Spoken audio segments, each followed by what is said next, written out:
د ځوانانو په رشتو کولو کې ډېرې مسلې دي او د دې حل دا دی الکا تصویر خو دې ور لګولې ورو داسې هلکه تا چې کوم کور ته رشته لېږلې وه هغو زموږ رشته داران دي نه مړه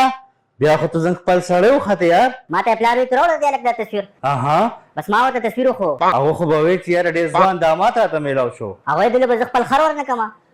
زما لازمینه لور ده هلکه مور ته به دې وله ښولی و که نه د دې زنانو په رشتو کې لږ تجربه سې وایي او بس همدغه شانتې چل مې وکړو بس هغې ورته په یو سترګه داسې یو 2 منټه وکتل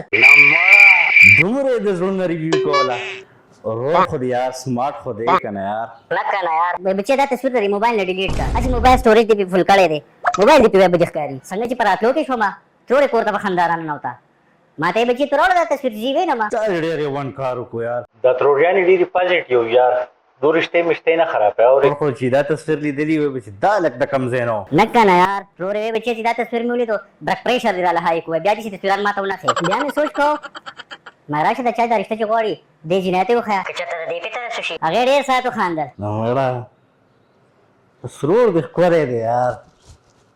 ستا سره ډېر فني فني تصویران یو څو راته نور وښیه وی ډېره ډېره مهرباني خوږه په زخمونو باندې مالګې دوړولو لپاره هسې پکې هم څوک پاتې نه شول ولې نه په لار راتلمه ترې په دوکان کې ناست و ما ته اواز وکړو ته راشه لکه بس زه ورغلمه ما ته ما ته دا تصویر وښیه ما ولې موبایل ورکړو تصویر ته یې وکتل موبایل یې واپس ماله راکړو نسوار یې ولګول ما ته بیا راکړه هو جسي وې چې بیا مې وله ورکړو ما ته یې خوریا وایي نسوار مې ورته هم لګول وایي هم یې دا شکل خوښ نه شو او ټوله نشه یې له سر نه وتښتوله ویل لرې کوه بیا مې پر زړه کې لږ خفګان راغی ما راشه یو ټرایي بله وویله بس حجرې ته لاړم او د هغې جینۍ په نیکو پسې یاره مرګرې دې وي خو ستا په شانتې وي دا ډېر ښکلی کار وکړو یار اوس صحیح سړي د ځان ورساو ګوره دا مشران چې د کور ټولې فیصلې دوکې د دو تجربه سې وایي دو تېرې کړي درسو د دې مشرانو برکت ډېر وي بس چې څنګه مې هغو ته تصویر وښو